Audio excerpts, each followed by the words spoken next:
Bonjour Benoît, bonjour Joseph, bonjour au coach, bonjour à la personne qui est en train de me regarder actuellement. Si tu es en train de me regarder, c'est que tu as bien reçu mon mail témoignage pour accéder au module secret Copy Mastery. Donc moi je me présente rapidement, je m'appelle Maxime Matevet, j'ai 23 ans et en octobre je serai, ça y est, officiellement double diplômé. Donc j'aurais fait une école d'ingénieur à l'IMAC à Champs-sur-Marne, donc dans le 77, région parisienne, et j'aurais fait un master cinéma. Et donc mon objectif à moi dans la vie, c'est d'être producteur et réalisateur. Euh, Ça se voit un peu ici, j'aime beaucoup le cinéma et j'en parlerai, j'ai hésité plusieurs fois à en parler, mais ce film-là, film indien, un de mes films préférés, si ce n'est mon film préféré, RRR. Et c'est le film le plus motivant que j'ai jamais vu. Et je pense que ça vaudrait le coup qu'un jour j'écrive dessus un petit mot pour encourager tout le monde à le regarder, sachant que je suis l'irréalien parce qu'il est quasiment introuvable. Mais bon, je ferme cette parenthèse. Donc voilà, grosso modo, mon parcours. Alors, j'ai entendu parler de Copy Mastery, je m'en rappelle assez bien. C'était en avril. Alors, savoir que de décembre jusqu'à mai, j'étais à mon stage de fin d'études pour mon école d'ingénieur dans une boîte de production à Bruxelles, avenue Louise précisément. Et j'étais rentré 2 semaines en avril chez moi pour travailler en distanciel. Et c'est une période assez creuse. Et c'était pas la folie en termes de perspective d'avenir à ce moment-là, parce que j'étais dans un stage non rémunéré. C'est autorisé en Belgique de faire des stages non rémunérés de 6 mois, si c'est un stage dans le cadre d'études. Et avant ça, j'avais bossé 5 mois pour une boîte de prod qui ne m'a jamais rémunéré.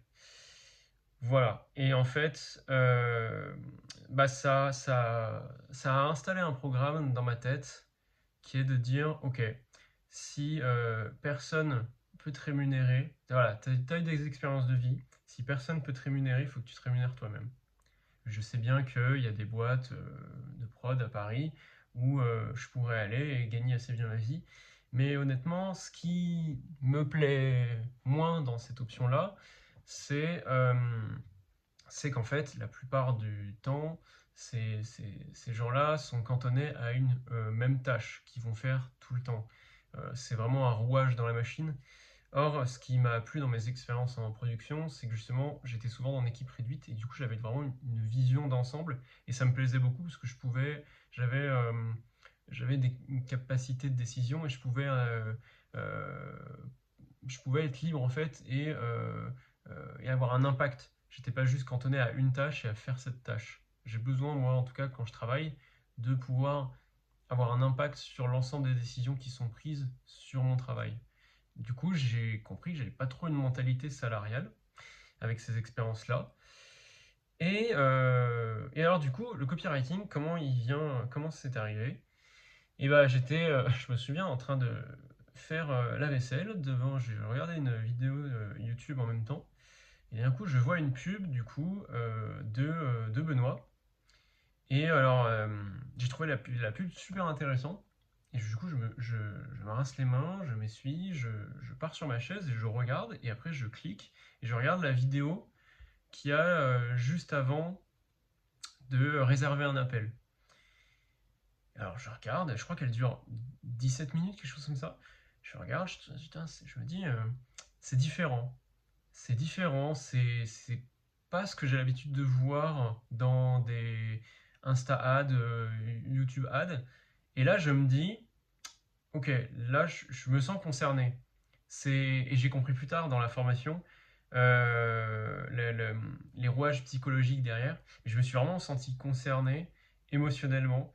Et là, il y avait, vous apportiez de la preuve à ce que vous disiez. Et je trouve que c'est ce qui manque beaucoup aux YouTube Ads, aux infopreneurs et à toutes les boîtes qui se vendent et un peu les vendeurs, ce que vous appelez les vendeurs de rêve. C'est ce qui manque beaucoup, c'est qu'ils affirment beaucoup de choses mais sans preuve derrière. Et vous, on voyait les preuves, on voyait les témoignages, on voyait les réussites, les Jacques Oni, et ça c'était vraiment un grand plus. Et avec ça, bah, moi j'aime beaucoup écrire. J'ai écrit des scénarios, rédiger des mails, j'aime bien ça. J'en ai, les producteurs, ça rédige beaucoup de mails, croyez-moi. C'est quelque chose que j'aime bien. On envoie un mail, on fait une première version, on réfléchit. Ah, est-ce que quel mot il peut peut-être mal le prendre? Surtout parce qu'en plus c'est des mails importants, plus on réfléchit. Et mais moi, ce qui me manquait, c'était un peu le côté marketing. Et en fait, dans la production cinéma, ce que moi je veux faire, parce que moi je veux faire des courts et des longs métrages, mon objectif, moi, dans ma vie, c'est de produire et ensuite, quand j'aurai fait ça, réaliser, produire et réaliser des films qui sortiront en salle. Moi, ça, c'est mon objectif, c'est l'objectif d'une vie. Euh, et j'ai besoin, en fait, pour faire ça, cet objectif-là, j'ai besoin de connaissances marketing que j'ai commencé à apprendre durant ma formation et durant mes stages, mais qui me manquaient encore un peu.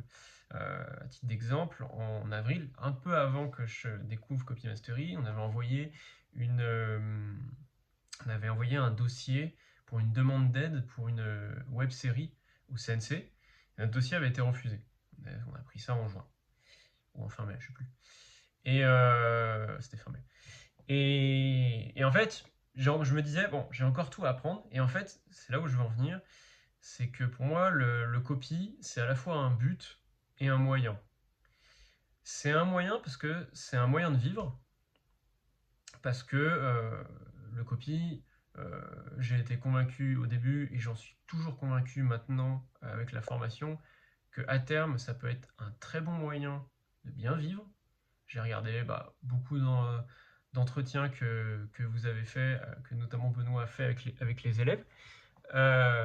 Et les élèves, bon, au bout d'un certain temps, bon, ils vivent plutôt bien et il y a un très bon rapport temps de travail, rémunération, qui m'a l'air largement meilleur que dans le salariat. Quand on est suffisamment bon, bien sûr. Ça ne vient pas tout de suite, et ça, évidemment, que j'ai bien compris ça. C'est pas ma mentalité de penser qu'on a tout comme ça. Voilà, moi j'ai fait une prépa scientifique, j'ai fait deux ans où je bossais voilà, 50-60 heures par semaine. Je suis bien conscient que moi j'ai toujours vu, ça m'a appris qu'il faut penser long terme. Puis ben, j'ai pas des objectifs court terme, donc voilà. Et du coup, c'est un moyen aussi d'en apprendre plus sur le marketing, d'apprendre à écrire et d'apprendre à convaincre des institutions et de trouver des financements pour des films. Parce qu'en fait, vendre des produits d'infopreneurs ou de e-commerce, euh, c'est bien, mais on peut faire une analogie aussi avec la vente d'un film, ce que moi je veux faire. Et du coup, voilà, ça me parlait beaucoup et je me disais que c'était vraiment typiquement un moyen de m'améliorer aussi dans mon travail de producteur. Et du coup, c'est un but aussi, parce que pour moi, c'est un tremplin à copywriting. Je pense pas faire ça 20 ans dans ma vie, 30 ans, mais je me vois bien faire ça 5-6 ans, plusieurs années de manière assez intensive. Et alors là, je vois de plus en plus que, de ce que j'ai compris, il y a une formation. Alors oui, du coup, j'étais passé par. euh, comment il s'appelait le premier? Je crois que c'est Eric, mais j'ai un doute. J'ai, alors, l'appel téléphonique, c'était avec Johan, je me souviens bien. Il m'avait envoyé une vidéo, monsieur avec une petite barbe et pas beaucoup de cheveux. Euh, et il m'avait fait très bien comprendre la formation, et je me rappelle qu'il m'avait dit, qu'il m'avait dit le prix. euh, et à ce moment-là, j'étais ouf, parce que donc 3 000 € la formation. Après paiement 3 fois, je crois que ça revenait à moins cher, il me semble, ça revenait à 2 500, quelque chose comme ça. Peut-être je me cours déjà, je me souviens même plus. Mais je me souviens que j'ai regardé le compte en banque, j'ai vu 3 600. J'ai fait. Euh, puis, euh, puis j'y suis allé. J'y suis allé, j'ai fait un acte de foi, je me suis dit, je sais pas, mais l'instinct. Quelque part, vraiment, il y avait de l'instinct. Vous parlez beaucoup, il y a beaucoup dans les semaines 0 et la semaine 1, dans les vieux psychologiques, il parlait beaucoup d'émotionnel. Mais pour moi, dans Copy Mastery, il y avait une notion d'instinct, qui est peut-être liée, hein, je sais pas. Mais c'est que je vous ai vraiment tout de suite très bien senti. J'aimais beaucoup ce que vous dégagiez. Et, et donc voilà. Et alors aujourd'hui où j'en suis, alors je suis techniquement à la semaine 2 parce que normalement si tout va bien, demain le devoir semaine 2 et là j'en suis à plus de 80%, là j'en suis au niveau de la relecture en train de le peaufiner, je suis d'ailleurs assez content de ce que j'ai fait. Mais j'ai fait les cours semaine 3 et 4 et j'ai commencé à faire une liste de personnes que je veux prospecter. Au niveau de la formation, alors je la trouve très neuro-ergonomique, dans le sens où il est très facile de s'y plonger et d'y rester très longtemps. Euh, et en fait, neuro, c'est le cerveau, ergonomique, bon voilà. Et en fait, c'est quelque chose d'assez ludique. Et il y a un circuit euh, travail-récompense assez équilibré. Par exemple, avec les Hunger Games, les Diaconies, le fait de participer, de gagner des points, de monter niveau 4 pour avoir un nouveau cours, ou même ici, de faire un témoignage pour avoir accès à des nouveaux cours. C'est toute une somme de petits défis, de petites choses qui rendent le chose assez ludique, assez, ouais, comme une sorte de jeu vidéo en fait. Ça, je me rends compte de plus en plus avec le travail, c'est en fait il faut gamifier notre façon de travailler pour la rendre plus agréable avec un micro organisation de travail récompense. Et ça, du coup, je trouve que c'est très bien fait Copy Mastery à ce niveau-là. Au niveau du fond, je trouve que c'est très bien structuré vis-à-vis des semaines. Alors, par contre, il faut un peu plus d'une semaine pour regarder toutes les vidéos et appliquer les devoirs et faire tout ce qu'il y a besoin. Moi, dans mon cas, j'y passais beaucoup de temps sur chaque vidéo parce que je prenais des notes. Parfois, je les renvoyais 2 fois. Euh, et je voulais être sûr d'avoir bien compris. Je relisais mes notes. Donc, vraiment, je passais beaucoup de temps, peut-être trop d'ailleurs. Enfin, je pense qu'il n'y a pas vraiment trop de temps à y passer. Et du coup, voilà. Pour l'instant, alors j'ai pas de résultats en copie. Par contre, récemment, j'ai eu des résultats en production parce que j'ai eu enfin, après un an de travail, après un an, j'ai eu enfin mon premier devis en production pour un auteur pour qui j'ai fait plusieurs devis pour une publicité et pour une grande marque africaine. Et du coup, ça me fait mon premier devis en production. Mais pour ce qui est du copywriting, pour l'instant, je stack les connaissances.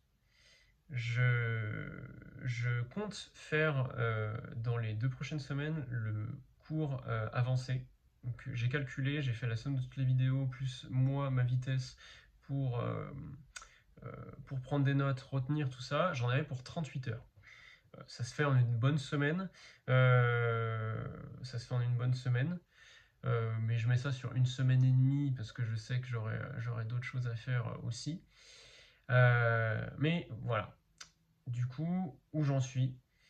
Et, euh, et pour l'instant, ouais, il y a je reste très motivé et plein de très bonnes perspectives vis-à-vis du copy et de la micro-entreprise. On reste motivé. La semaine 0 était absolument géniale. Je me rappelle que j'ai commencé par ça et que je crois presque que j'ai écouté les 2 fois chaque vidéo de la semaine 0. C'était déjà peu ou prou un mindset où j'étais déjà entrepreneur, responsabilité, tout est de ta faute. Mais c'était un cran au-dessus de ce que j'avais déjà entendu. Du coup, ça m'a vraiment rentré dans encore plus une discipline.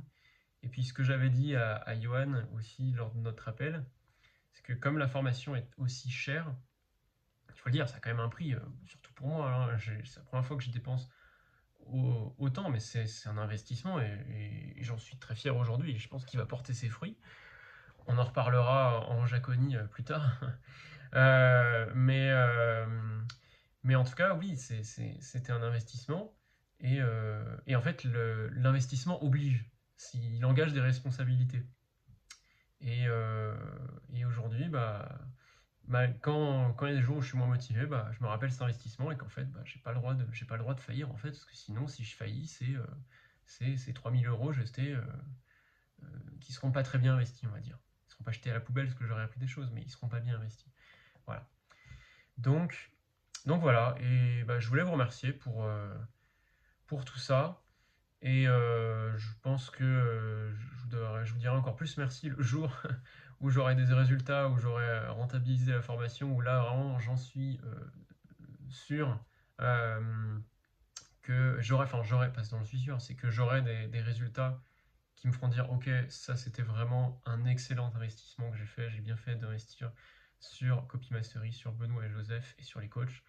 Euh, donc, donc voilà, je vois que je suis à 15 minutes 30, c'est très long. Je sais pas, je crois pas qu'il y ait eu dans la vidéo, il n'y avait pas une notion de durée. Donc écoutez, j'espère que ça aura pas été trop long pour toi, la personne qui regarde. Je te salue, je te remercie de m'avoir écouté jusqu'au bout. Et merci encore pour tout. Et puis, j'ai fait mon premier live jeudi dernier. Je vais en faire beaucoup plus à partir de maintenant. Je compte bien y aller à celui de jeudi. Et bah, peut-être qu'on se verra à un live ou à un séminaire ou en vrai un jour. Euh, c'est tout ce que je souhaite pour remercier les personnes qui m'ont aidé, les remercier de vive voix. Merci beaucoup et à bientôt.